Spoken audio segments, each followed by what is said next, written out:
On August 21st, 1998, Father Murphy died. Despite what he did with the deaf children, despite the lives he ruined, he was never defrocked. He was buried right here with the full dignity and honors of a holy Roman Catholic priest in good standing. And I get to travel, which I enjoy very much. The Vatican's prosecutor, Monsignor Charles Scicluna, says he understands the frustration and anger in the Murphy case. Should Father Murphy have been allowed to die a priest? If the case would have been decided today, with the knowledge we have, the judgment may have been different. But we're talking about human judgment here. And so, was it faulty human judgment by the Cardinal, though? I wouldn't say faulty, because it is a judgment that took care of reparation, of scandal, in the sense that it expected a public admission of guilt, and it also ensured that Father Murphy be kept in a ministry which did not constitute a risk. Wasn't that a mistake back then? Is that something that would happen today? No, I wouldn't call it a mistake. I would call it a different take on a very difficult case. But Terry Kohut's attorney sees it much differently. That process is all designed to do one thing, that is to avoid scandal.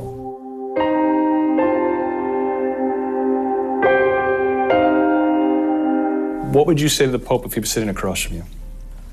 I would tell him why. I would ask him why. Why did you stop that trial? Why did you give pity to Father Murphy? I mean, what about me? What about the 200 other boys?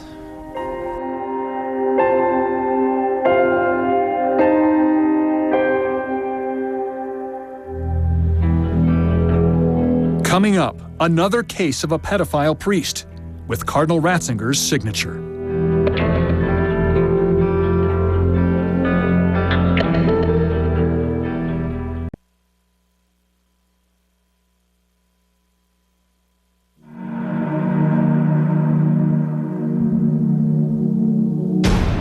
This is Stephen Keesley. With these younger girls, sometimes I didn't differentiate them from boys enough. A twice convicted pedophile. That was a problem. So you may have touched the younger girls in the breast area. Yeah. For nearly a decade after his first arrest for abusing children, he remained an ordained Catholic priest. I mean, he wore tennis shoes. He had on the shirt with the collar and a full beard and kind of scraggly hair, and he just, did come across as the old bald-headed priest. It was the early 1970s, here at St. Joseph's Church and School in the town of Pinole, California, where Keesley, so popular with the kids he was called the Pied Piper, shattered the innocence of many of those children. Children like Kathy Thompson, who says she would shake in fear when Keesley would close in on her. He liked to kiss on the lips and with his tongue. He liked to put his hand up your skirt, and for some people he tickled. For me, he pinched. He pleaded no contest in 1978 to molesting boys here at Our Lady of the Rosary near Oakland and was sentenced to 3 years probation. He took a leave of absence from the church, attended counseling, and asked the church permission to leave the priesthood. It seemed to be an open and shut case for defrocking. A priest already convicted of pedophilia in a well-publicized trial wanted to be immediately released from his priestly duties. But the Vatican did not get rid of the molester until 6 years later. The tortured process is documented in a revealing series of letters between Keesley's Bishop John Cummins and the Congregation for the Doctrine of the Faith, or CDF, in Rome. In June 1981, Cummins requests Keesley be defrocked because of his taking sexual liberties with boys ages 11 to 13. November 1981, the CDF requests more information. A week later, Cardinal Ratzinger takes over the CDF. February 1982, Cummins warns Ratzinger of a scandal. March 1982, the CDF responds, nothing to report. September 1982, Cummins writes again.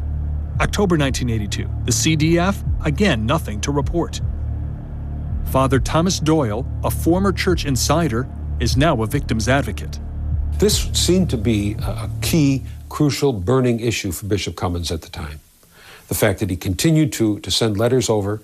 And that isn't to say how many phone calls did he make. Throughout the entire process, Keesley remained a priest, but was forbidden to work in a parish, a move that may have protected children, but did not reduce the bishop's zeal to formally remove Keesley from the church. Finally, after 4 years of delay, a response from Ratzinger. His decision? To delay even more. Ratzinger's letter suggested very careful consideration, which necessitates a longer period of time. And while he acknowledged the grave significance of the case, Ratzinger said it was also necessary to consider the good of the universal church. I'm devastated by him. I can't believe that he would let that go and think, for the better of the church, let's not do this. What about the better of the kids? He's just as guilty as Keesley. Just as guilty. Keesley would remain a priest for another year and a half before Ratzinger would allow him to leave the priesthood. Why did it take so long? The Vatican says Ratzinger's hands were tied because of a blanket order from Pope John Paul II that no priest under 40 could be defrocked. Keesley was 38. He was not old enough to satisfy the Pope's policy at that time. And so they saw that as more important than the urgency of the situation, which was getting rid of, or at least defrocking, a known serial sexual abuser.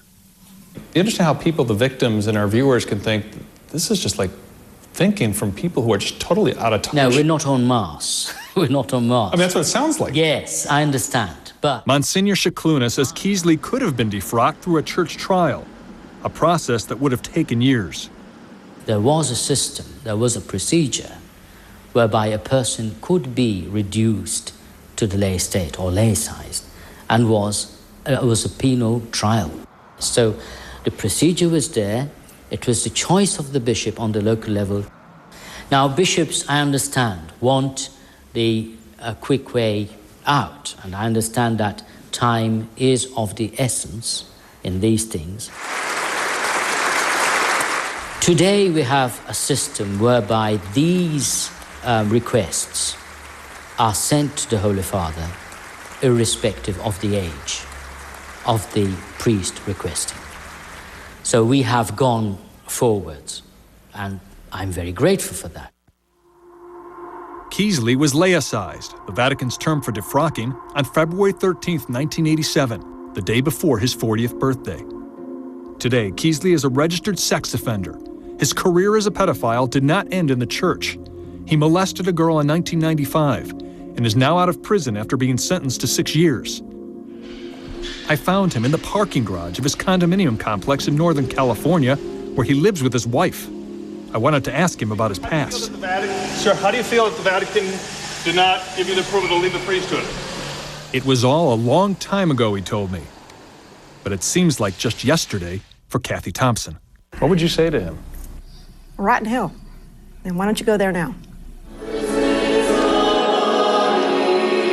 Coming up, while Cardinal Ratzinger left abusive priests in the church, you might be surprised at the kind of priest he did target.